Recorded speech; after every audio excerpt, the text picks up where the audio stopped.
ಚಿಕ್ಕಬಳ್ಳಾಪುರದಲ್ಲಿ ಆಲಿಕಲ್ಲು ಬಿರುಗಾಳಿ ಸಹಿತ ಧಾರಾಕಾರ ಮಳೆಯಾಗಿದೆ. ಶಿಡ್ಲಘಟ್ಟದಲ್ಲಿ ಭಾರೀ ಮಳೆಯ ಪರಿಣಾಮ ಜನಜೀವನ ಅಸ್ತವ್ಯಸ್ತಗೊಂಡಿದೆ. ಬೆಳೆ ಕೂಡ ಹಾನಿಯಾಗಿದೆ. ಚಿಕ್ಕಬಳ್ಳಾಪುರದಲ್ಲಿ ಬಿರುಗಾಳಿ ಸಹಿತ ಆಲಿಕಲ್ಲು ಮಳೆ. ಶಿಡ್ಲಘಟ್ಟದ ಹಲವೆಡೆ ಆಲಿಕಲ್ಲು ಮಳೆಗೆ ಬೆಳೆಗಳು ನಾಶವಾಗಿದೆ. ಕೈಗೆ ಬಂದ ತುತ್ತು ಬಾಯಿಗೆ ಬರದೆ ಬೆಳೆ ಮಣ್ಣು ಪಾಲಾಗಿ ಹೋಗಿದೆ. ಮಾವು, ದ್ರಾಕ್ಷಿ ತೋಟಗಳಿಗೆ ಹಾನಿಯಾಗಿ ರೈತ ಕಂಗಾಲಾಗಿ ಹೋಗಿದ್ದಾನೆ. ಮಳೆಯ ಆರ್ಭಟಕ್ಕೆ ಲಕ್ಷಾಂತರ ರೂಪಾಯಿ ಮೌಲ್ಯದ ಬೆಳೆ ನಾಶವಾಗಿದೆ. ಸರ್ಕಾರ ರೈತರಿಗೆ ಸೂಕ್ತ ಪರಿಹಾರವನ್ನು ನೀಡಬೇಕು ಅನ್ನುವಂಥ ಒತ್ತಾಯ ಹೆಚ್ಚಾಗಿದೆ. ಎಲ್ಲೆಲ್ಲಿ ಏನೇನು ಸಮಸ್ಯೆ ಆಗಿದೆ ನೋಡ್ತಾ ಹೋಗೋಣ. ಮುತ್ಕದಹಳ್ಳಿ, ಕನ್ನಮಂಗಲ, ಚಿಂತಡಿಪಿ ಭಾಗಗಳಲ್ಲಿ ಮಳೆಯ ರೌದ್ರಾವತಾರ. ಬಿರುಗಾಳಿಗೆ ತೋಟಗಾರಿಕಾ ಬೆಳೆಗಳೆಲ್ಲ ನೆಲಸಮ ಆಗೋಗಿದೆ. ಅನ್ನದಾತ ಕಣ್ಣೀರಲ್ಲಿ ಕೈ ತೊಳೆಯೋ ಪರಿಸ್ಥಿತಿ. ಮಳೆಯ ಆರ್ಭಟಕ್ಕೆ ಲಕ್ಷಾಂತರ ರೂಪಾಯಿ ಮೌಲ್ಯದ ಬೆಳೆ ನಾಶವಾಗಿದೆ. ಈಗ ಈ ದ್ರಾಕ್ಷಿ ಬೆಳೆನೇ ನೀವು ಗಮನಿಸಬಹುದು. ಬಳ್ಳಿಗಳಲ್ಲಿ ಬೆಳೆಯುವಂಥ ಬೆಳೆ ಅದು. ಈ ಥರ ಮಳೆ ಬಂದುಬಿಟ್ರೆ ನೆಲ ಕಚ್ಚಿ ಹೋಗುತ್ತೆ.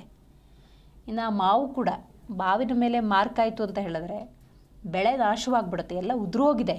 ಇದೇನು ಫಸಲು ಕೊಡಬೇಕಾಗಿತ್ತು. ಹಾಗಾಗಿ ಸಂಕಷ್ಟದಲ್ಲಿರುವಂಥ ಈ ರೈತರಿಗೆ ಸೂಕ್ತ ರೀತಿಯ ಪರಿಹಾರವನ್ನು ಒದಗಿಸಬೇಕು ಅನ್ನುವಂಥ ಆಗ್ರಹ ಹೆಚ್ಚಾಗಿದೆ. ನಾನು ಇಷ್ಟು ಮಾವು ಫಸಲು ಹಾನಿಯಾಗಿರೋದ್ರಿಂದ ನಿಮ್ಮ ಗಮನಕ್ಕೆ ತಂದು ಇಷ್ಟು ಮಾವು ಆಲಿಕಲ್ಲು ಬಿರುಗಾಳಿ ಸಹಿತ ಜಾಸ್ತಿ ನಷ್ಟ ಅನುಭವಿಸಿದ್ದೀರಿ.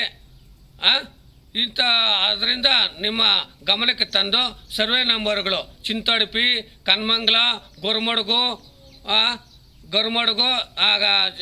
ಹಲ್ಸೂರು ದಿನ್ನೆ ಇಷ್ಟೆಲ್ಲ ಕನ್ಮಂಗ್ಲ, ಕನ್ಮಂಗ್ಲ ಎಲ್ಲ ನಮ್ಮ ಕಸ್ಬಾ ಹೋಬಳಿ ನಮ್ಮ ಈ ಥರ ನಷ್ಟ ಆಗೋಗ್ಬಿಟ್ಟಿದೆ. ಮಾವಿನಕಾಯಿಗಳು ಉದುರಿ ಮಳೆ ಬಿರುಗಾಳಿಗ ಆನೆಕಲ್ಲು ಬಿದ್ದು ಇಷ್ಟಂತ ಎಲ್ಲ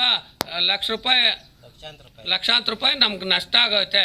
ಇದಕ್ಕೆ ನಿಮ್ಗೆ ಸಂಬಂಧಪಟ್ಟ ಅಧಿಕಾರಿಗಳು ನಾವು ಗಮನಕ್ಕೆ ನಾನು ಇಷ್ಟು ಮಾವು ಫಸಲು ಹಾನಿಯಾಗಿರೋದ್ರಿಂದ ನಿಮ್ಮ ಗಮನಕ್ಕೆ ತಂದು ಇಷ್ಟು ಮಾವು ಆಲಿಕಲ್ಲು ಬಿರುಗಾಳಿ ಸಹಿತ ಜಾಸ್ತಿ ನಷ್ಟ ಅನುಭವಿಸಿದ್ದೀರಿ.